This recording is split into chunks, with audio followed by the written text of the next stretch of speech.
ગોંડલથી ઝેરમુક્ત ભારતના સંકલ્પ સાથે એક ઐતિહાસિક પદયાત્રાનો પ્રારંભ થવા જઈ રહ્યો છે।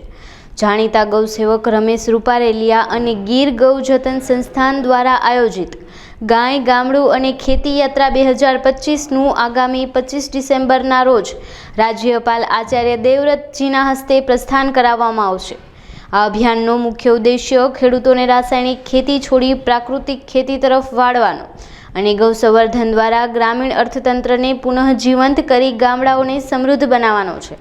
સતત 14 દિવસ સુધી ચાલનારી આ પદયાત્રા 3 જિલ્લા અને 6 તાલુકાના 65 ગામોમાં પરિભ્રમણ કરી કુલ 210 કિલોમીટરનું અંતર કાપશે। આ યાત્રામાં મોટી સંખ્યામાં ખેડૂતો, પશુપાલકો અને ગૌશાળા સંચાલકો જોડાશે અને આગામી 8 જાન્યુઆરી 2026ના રોજ સોમનાથ મહાદેવના પાવન સાનિધ્યમાં આ યાત્રા સંપન્ન થશે। જય ગૌ માતા, વંદે ગૌ માતરમ।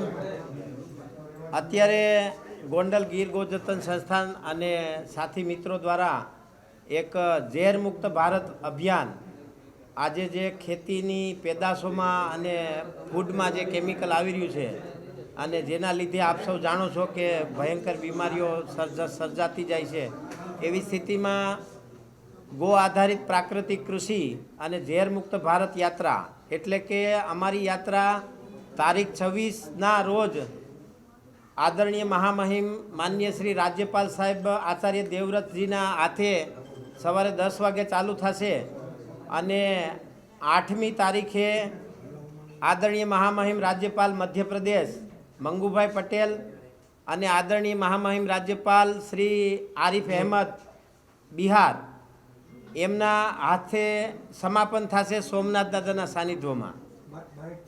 આ યાત્રાનો હેતુ માત્ર એટલો જ છે કે સમગ્ર ખેડૂત સમાજ ગાય આધારિત ખેતી કરે અને પ્રાકૃતિક ખેતી દ્વારા ઉત્પાદ થયેલા ઉત્પાદનો સમાજના લોકોને, સમાજના બાળકોને મળે, જેથી કરીને આવનારું ભારત તંદુરસ્ત, તેજસ્વી અને પ્રાણવાન બની રહે। એના માટે એક ભાગ છે। બીજો ભાગ ગાય રખડે એ આપણી રાષ્ટ્રની સમસ્યા છે વર્ષોથી, તો એના માટે અમે એક નાનકડો પ્રયાસ કર્યો છે કે આ રૂટમાં આવતા 70 ગામની અંદર ગૌમૂત્રની ડેરી ખોલીશું।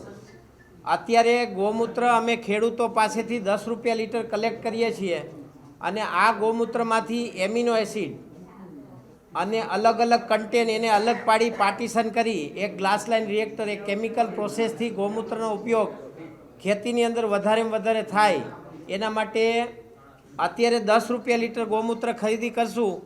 આવનારું પ્રોજેક્શન છે અમારું 3 વર્ષમાં 100 રૂપિયા લીટર ખેડૂતો પાસેથી ગૌમૂત્ર ખરીદવું, જેથી કરીને ગાયનું એક વર્ષનું માત્ર ગૌમૂત્રનું ઉત્પાદન 7,40,000 રૂપિયા થાય। આમાં સમાજનો, આ પત્રકાર મિત્રોનો, સરકારનો અને ધર્મગુરુનો થોડો સહયોગ મળે તો આ પ્રોજેક્ટ સારી રીતે સક્સેસ જાય અને એક ગાય 7,40,000 રૂપિયાનું જો ગૌમૂત્ર આપે તો મને લાગતું નથી ગાય રોડ ઉપર રખડે। એટલે ગાયની મૂલ્યવર્ધિત ઉપયોગિતા, એની સાથે સાથે 65 ગામોની અંદર અમારી સંસ્થાન એટલે કે ગીર ગૌ જતન સંસ્થાન જે ખેડૂતને ગાય આધારિત ખેતી કરવી હોય એને ગાય આધારિત ખેતીના ઇક્વિપમેન્ટ એટલે કે જો જેમાં સાધનો લાગતા હોય, જે સાધનોની કિંમત 20,000 રૂપિયા, એનોરોબિક બેગની કિંમત 20,000 રૂપિયા છે, એ બેગ અમારી સંસ્થા દ્વારા માત્ર કાર્યક્રમના દિવસે 50% ડિસ્કાઉન્ટ એટલે 10,000 રૂપિયા, 10,500માં સ્થાન ઉપર બુકિંગ કરાવશે અને આપશું। પછી અમારી આગળની સાથે સાથે એવી યોજના છે કે એક આ 65 ગામમાંથી એક ખેડૂત અમે દત્તક લેશું। 5 વીઘાની જે ખેતી કરતો હોય 2 એકરની, એની જે પ્રોડક્ટ છે ગાય આધારિત ખેતીની પ્રોડક્ટ, એને અમે વૈશ્વિક માર્કેટમાં એને એક એવા અગ્રણી ઉદ્યોગપતિઓ સાથે જોડશું। એક ખેડૂત દીઠ 2 ઉદ્યોગપતિ એટલે એની પ્રોડક્ટ જે પ્રોડક્શન થાય એ ડબલ ભાવમાં વેચાણ થાય। પદયાત્રા એક રાષ્ટ્રમાં ગાય આધારિત ખેતી મતલબ ઓર્ગેનિક ખેતી, આ તો પ્રાકૃતિક ખેતીનું નિર્માણ થાય, વધારેમાં વધારે ખેડૂતો પ્રાકૃતિક ખેતી કરે એટલે ઝેરમુક્ત ખેતી કરે અને ઝેરમુક્ત અન્ન આખા સમાજને મળે, એના માટેનો અમારો નાનકડો પ્રયાસ છે। અને હું પોતે 25 વર્ષથી ગાય આધારિત ખેતી કરું છું। મારા ઘરમાં 350 ગૌમાતા છે અને અમે જો ગૌમાતાથી સસ્ટેનેબલ થઈ તો દેશના ગામડાના ખેડૂતોના છોકરા ગામ મૂકી અને બીજે રોજગારી માટે કેમ જાય છે, એના માટેનો મારો એક સંદેશ છે કે તમે આમાંથી શીખો, ગામને જ રોજગારનું કેન્દ્ર બનાવો અને ગાય આધારિત ખેતી કરો, જેથી ગાય પણ બચે, સમાજનું આરોગ્ય પણ બચે અને દેશનું હિત થાય. આ યાત્રામાં અંદાજે 801 લોકો રોજ ચાલશે. આખા દેશમાંથી મારી એક યુટ્યુબ ચેનલ છે, 3.5 લાખ સબસ્ક્રાઈબર છે, એટલે આખા દેશમાં મારા ફોલોવર્સ છે. અને જે લોકો હૃદયથી ગાય આધારિત ખેતી, ઝેરમુક્ત જીવન જીવવા માગે છે, એવા લોકો ખૂબ જોડાશે અને હજારોની સંખ્યામાં ઓફલાઈન અને ઓનલાઈન લગભગ 1.5 કરોડ લોકો સુધી મેસેજ જાય એવો મારો અંદાજ છે. મારું એવું માનવું છે ને મારા એવો જીવનનો અનુભવ છે કે ગાય આધારિત ખેતી અને ગાય આધારિત જીવન વ્યવસ્થા જ ગાયને બચાવી શકે. ગૌશાળા તો એક ગાયનું આશ્રય સ્થાન છે, પણ જો સંપૂર્ણ પરિવારની સાથે ગાયને જોડવામાં આવે તો ગાય આધારિત ખેતી થકી ગાય પણ બચે અને સમાજ પણ બચે.